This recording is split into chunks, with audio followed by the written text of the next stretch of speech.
Bonjour tout le monde, bienvenue pour votre rendez-vous culturel de la semaine.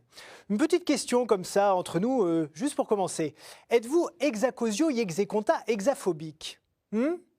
Quoi? Vous connaissez pas l'hexacosio yexeconta hexaphobie? C'est la peur du 666, le chiffre de la bête. Ok, je frime un peu là, mais il y a 3 jours, j'arrivais pas à le prononcer. Puis j'ai un prompteur aussi. Mais est-ce que vous savez pourquoi le chiffre 666 est associé au mal? Comme nous en avons l'habitude dans cette émission, retour aux sources pour bien comprendre de quoi il s'agit. D'abord, la bête. Elle apparaît dans l'Apocalypse de Jean, le dernier livre du Nouveau Testament. C'est un texte prophétique de la fin du 1er siècle après Jésus-Christ et qui donne en gros les clés de l'histoire du monde et de sa fin. Au chapitre 13, il est écrit, je cite, « Ensuite, je vis surgir de la terre une autre bête. Elle avait 2 cornes comme un agneau, mais elle parlait comme un dragon. Par ses manœuvres, tous, petits et grands, riches ou pauvres, libres et esclaves, se feront marquer sur la main droite ou sur le front, et nul ne pourra rien acheter ni vendre s'il n'est marqué du nombre de la bête ou au chiffre de son nom. Que l'homme doué d'esprit calcule le chiffre de la bête, c'est un chiffre d'homme, le 666. Voilà d'où vient ce fameux triple 6. Mais pourquoi pas 634 ou 189 par exemple, je ne sais pas. Eh bien, il y a plusieurs explications. La première fait référence à une sorte de code.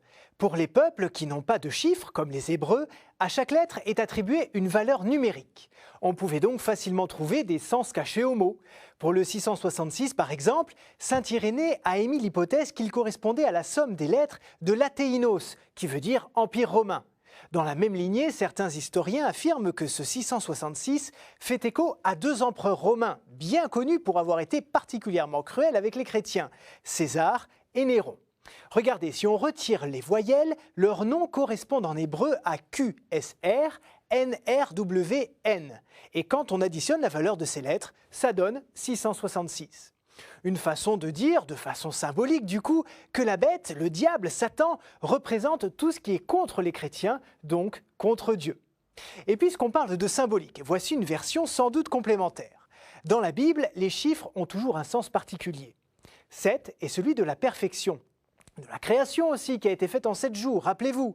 C'est donc l'accomplissement total. 6-7 est la perfection. Le chiffre 6 est celui de l'imperfection, car 6 c'est 7 moins 1, et le chiffre 1 représente Dieu. Du coup, 6 est le refus de Dieu qui, lui, est perfection. Et répété 3 fois, c'est une sorte de superlatif, 666, et donc ce qui est absolument inachevé, donc qui représente le mal. Du coup, depuis le Moyen-Âge, une longue tradition fantaisiste consiste à calculer que le nom de ses adversaires fait 666. On a même trouvé ça pour Napoléon ou Hitler, par exemple. Mais en fait, l'essentiel pour les chrétiens n'est pas de savoir qui désigne ce chiffre. C'est de se souvenir que la bête, le mal, tente l'homme depuis le jardin d'Éden et qu'à la fin de l'histoire décrite dans l'Apocalypse, la bête meurt. Et oui, la fin du monde pour les chrétiens, c'est la victoire finale de Jésus. Et comme apparemment nous avons survécu au 21 décembre, oui, a priori on est toujours là, nous ne connaissons ni le jour ni l'heure de la fin de tout. Je vous donne donc rendez-vous la semaine prochaine pour un nouveau Pourquoi du comment. Et en attendant, vous pouvez toujours revoir cette vidéo et la partager sur les réseaux sociaux. À la semaine prochaine pour de nouvelles aventures. Au revoir.